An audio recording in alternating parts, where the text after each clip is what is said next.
¿Cómo está usted? Me da mucho gusto darle la bienvenida a nuestro programa Cuando el Olvido Llega. Es un programa en el que abordamos temas que tienen que ver con las personas adultas mayores y personas con alguna discapacidad. En este caso vamos a hacer un paréntesis porque es importante hablar de los cuidados paliativos. Los cuidados paliativos que sirven para atender, para ayudar a bien morir a las personas que están en ese trance, que pueden ser adultos mayores, y también para todo tipo de personas que se acercan a la muerte o que están en una enfermedad ya incurable. Yo tengo hoy el privilegio de contar con la presencia del doctor Carlos Roa. Él es un médico especialista en dolor y cuidados paliativos. Doctor, antes que nada, muchísimas gracias por haber accedido a darnos esta entrevista. No, muchas gracias a ustedes por la invitación.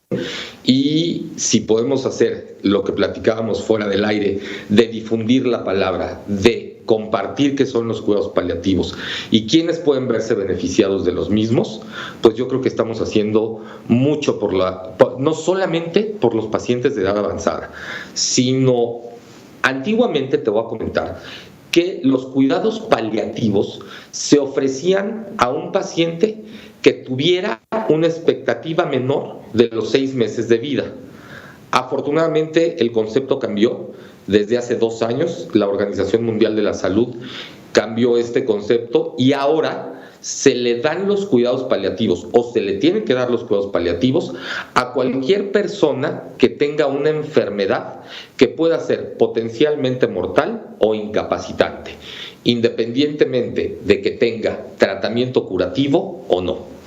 Ahora bien, los cuidados paliativos no solamente atienden al enfermo, también atienden a la familia y al cuidador primario, no solamente desde el punto de vista físico, también se atiende los problemas espirituales, que ojo, no podemos confundirlos muchas veces con religiosidad, aunque van muy de la mano, y hablan sobre la prevención de un duelo saludable. Si pudiera ser más específico para que podamos entender, ¿qué entendemos por cuidados paliativos? ¿Alguna atención, eliminar dolor? ¿De qué se trata? ¿De qué estamos hablando cuando hablamos de esto? Los cuidados paliativos los define la Organización Mundial de la Salud como los cuidados totales, activos, en control de dolor y síntomas que aquejan a un paciente que sufre una enfermedad. Punto número 1. Atienden la espiritualidad de la persona que se encuentra enfrentando la propia muerte y vigilan que el cuidador primario no vaya a caer en una cuestión que se llama burnout o síndrome del desgaste del cuidador, que en nuestro país la estadística es súper interesante. Las personas que se quedan a cuidar a los pacientes generalmente son las mujeres. Muchas veces tienen que dejar de trabajar para poderse dedicar a cuidar al enfermo, a cuidar al papá, al suegro, qué sé yo. Y pues básicamente estos son los cuidados paliativos. Quitar el dolor, quitar los síntomas que aquejan a la enfermedad, no solamente con medidas farmacológicas, sino con también medidas que no son farmacológicas. Y aquí te voy a poner un ejemplo bien sencillo. Hay pacientes que tienen, o los pacientes que degeneran en hepatocarcinoma, cáncer de hígado, pues sabemos que tienen alta probabilidad de sangrar, de presentar varices esofágicas. En cada vómito que ellos pueden tener al final de la vida, que son de las pocas urgencias que tenemos en cuidados paliativos, pues una medida no farmacológica es pedir que nos cambien las sábanas de color blanco por sábanas de color azul o verde, solamente por el impacto visual y emocional que podría tener con el mismo paciente y con su familia. Qué interesante está esto, doctor. Ahora, hay un punto que estaba yo leyendo sus comentarios en su timeline de Twitter, y usted hablaba de que más del 70% de la población mundial pasará por un proceso de enfermedad avanzada que requiere cuidados paliativos. Y en México tenemos esa circunstancia y no estamos viendo que haya un progreso o un avance en materia de cuidados paliativos. Permíteme decirte que creo que tu apreciación es equivocada, pero también es muy cierta. Afortunadamente contamos con una legislación de vanguardia, una de las más nuevas, de las legislaciones más vanguardistas de Latinoamérica, que puede hacerle frente a cualquier legislación de cualquier parte del mundo. Justamente hace 4 meses, 5 meses, los cuidados paliativos se han agregado a nuestra Carta Magna.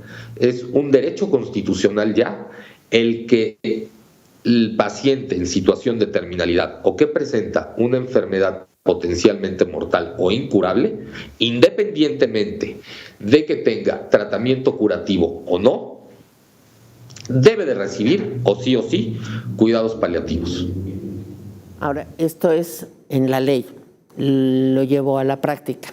¿Qué sucede en la práctica, doctor? Yo te podría comentar que desde 2008 se inició el proyecto de norma oficial mexicana en materia de dolor y cuidados paliativos. Su última actualización fue en el 2014. En 2014 se hace la obligatoriedad a las escuelas de medicina a que incluyan la materia de dolor y cuidados paliativos. En la vida real, solamente el 15% de las universidades han incluido la materia de dolor y cuidados paliativos, y además como una materia optativa, ni siquiera como una materia forzosa. Es muy triste saber que el propio médico no sabe controlar el dolor, y muchas veces uno se da cuenta, le mandan naproxeno, diclofenaco, paracetamol, todo para tratar un mismo dolor, cuando la Organización Mundial de la Salud es muy específica. Si yo no controlo un dolor con el primer escalón terapéutico, que son los antiinflamatorios no esteroides, estos que te acabo de mencionar, pues directamente me voy a los derivados de la codeína y después a la morfina. Retomando tu pregunta de cómo funcionan en la vida real, pues te comento que hace 2 meses, o más bien te reto a que consigas una caja de morfina en la farmacia de tu elección. Vamos a seguir hablando del tema, si usted me lo permite, doctor. Me lo dejó en un tema muy interesante después de esta pausa.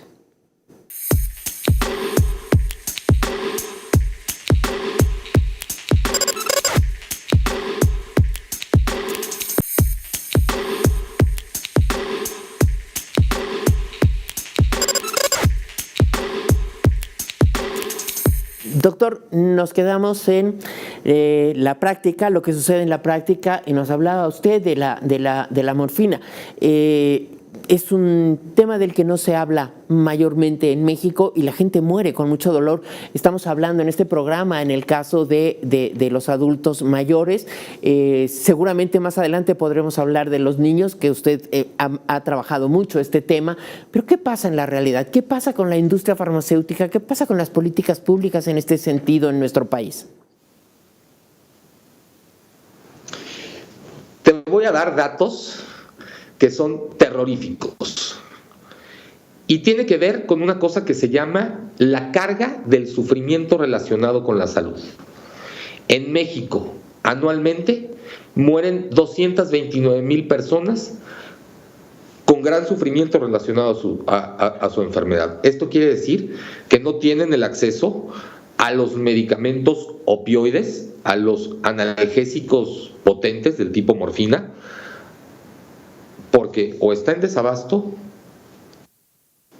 no es prescrita por el médico, o porque simplemente se desconoce que se puede utilizar la morfina, siendo que obviamente hay que saberla utilizar, pero es un medicamento que el médico con entrenamiento básico puede prescribir, y solamente en primer nivel de atención se resolvería estos 229,000 pacientes que fallecen con el sufrimiento relacionado a la enfermedad.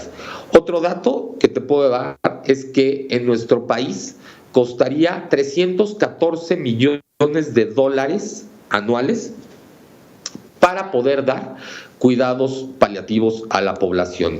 Esto quiere decir que con los datos de 2015 ni siquiera sería el 0.3 del Producto Interno Bruto. Se requiere un paquete esencial en materia de salud pública para los cuidados paliativos en nuestro país. Ahora, doctor, estamos hablando de los opioides. En México no, la industria farmacéutica no los trabaja, México no los produce, y no existe una política pública en este sentido, ¿o sí existe, doctor? Le pregunto. No, sí existe, solamente que está en desabasto. ¿Y se sabe la razón por la que está en desabasto? Por lo demás, lo que provoca el dolor crónico puede provocar suicidios, puede provocar depresión, puede provocar muchísimas cosas. Fíjate que en el sexenio anterior vino Human Rights Watch a hacer el Atlas de Cuidados Paliativos. Se da cuenta que en nuestro país pues estábamos por la calle de la amargura porque el acceso a los opioides no era nada sencillo. A raíz de eso se trabajó con varias instancias para hacer el recetario electrónico. Yo te comentaba en el corte anterior que el médico no prescribía los opioides porque además de que no saben cómo utilizarlos, tampoco tramitan su recetario electrónico. No tienen que acudir ni a la Secretaría de Salud, ni a hacer una fila, ni ir al banco. Todo este trámite se hace de manera exclusiva por internet, mandando la cédula, mandando el comprobante de domicilio, vaya, un requisito tan sencillo, y esto acercaría más a los pacientes. Punto número 1. Punto número 2. Además de que no se pide la morfina, porque hay que aclarar que los Estados miembros, la organización de la ONU, regula todos estos medicamentos controlados. Y hay una instancia que pide comprar a los Estados miembros la morfina, el opioide.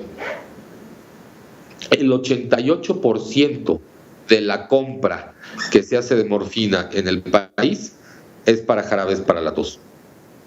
Y además la pagamos en un 150% más de lo que cuesta en el mundo. ¿Sabemos por qué? Me haces una buena pregunta, no podría decirte el por qué, pero me lo llevo de tarea. Nos lo llevamos de tarea, doctor. Ahora dígame usted, ¿cuáles son las consecuencias de esto a nivel salud pública? Pues es bien sencillo, Maite. La gente muere con dolor y no se te olvide que un país que permite o que no permite el acceso a los opioides fuertes es equiparable a un país que permita la tortura.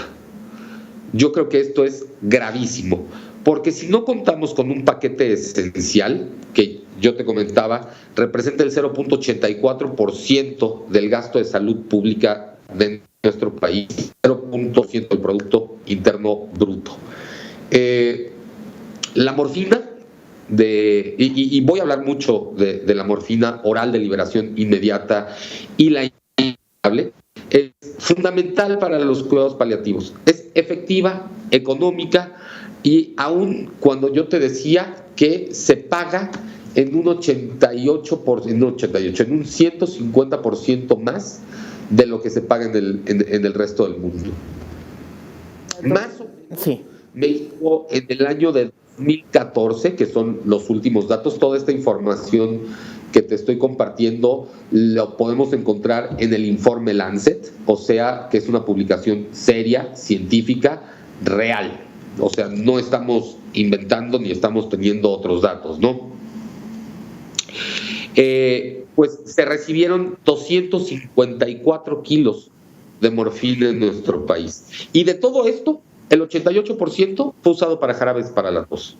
Le pregunto, doctor, ¿existe el temor de que pueda generar adicciones o tal vez sea esta una de los elementos que provoque miedo para hablar más franca y abiertamente de esto para el tratamiento del dolor? Excelente pregunta. Afortunadamente nosotros en México no tenemos la denominada crisis de los opioides que existe en nuestro país vecino del norte. Y se han hecho estudios, vaya, te puedo comentar hasta que hay una publicación que achaca el abuso de opioides en los Estados Unidos porque el sueño americano no se ha cumplido y entonces mezclan el opioide con el alcohol y se vuelven adictos. Las muertes relacionadas con los opioides es porque están mezcladas con fentanilo y este fentanilo es obtenido de manera ilícita en las calles de Estados Unidos proviene más bien de nuestros cárteles mexicanos, entonces o de los chinos. No es no es la manera en la que el mexicano trata su dolor, ¿no? Yo me pregunto, ¿qué tan adictivo puede ser para un adulto mayor, por ejemplo, que tiene un dolor terrible y qué tan importante, qué tan grave pudiera ser que se volviera adicta a una persona que está en una fase ya terminal? Regresamos con la respuesta, si me lo permite, después de esta pausa, doctor. Seguro que sí, Maite. Gracias.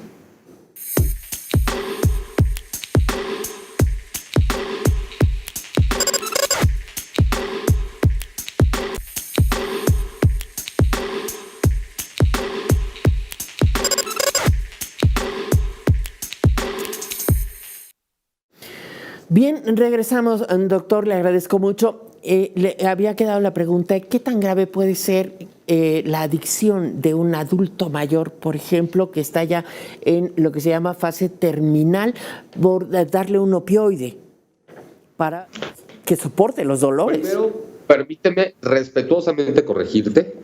No se llama fase terminal, es un paciente en situación de terminalidad.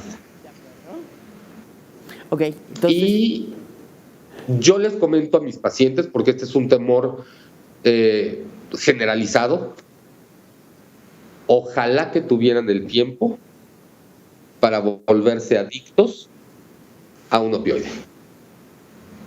No es no existe ese riesgo, no está evaluado, no está con base en eso la carencia de opioides en México. Más bien los pacientes no llegan con tratamiento de opioides, no se llegan a ser adictos y cuando llegan con el paliativista es extremadamente tarde. En vez de brindarte, voy a hacer aquí un paréntesis, cuando yo explico qué son los cuidados paliativos, empiezo a hablar de las posturas que nosotros tenemos frente a la muerte. Frente a la muerte tenemos tres posturas. En un extremo tenemos la distanasia o el ensañamiento terapéutico, encarnizamiento terapéutico también. Bajo ninguna circunstancia es moral, ni es ético, pero sí es legal. En el otro extremo tenemos la eutanasia, que es dejar de hacer para que mi paciente muera. Tampoco es ético, tampoco es moral, y mucho menos es legal. Tendríamos que platicar en algún otro momento sobre el suicidio asistido y cuál ha sido el resultado en los países que lo han aprobado. Y te podría comentar que en Canadá existe ya el primer caso de una menor de edad que pidió suicidio asistido. Esto es porque el dolor no es controlado.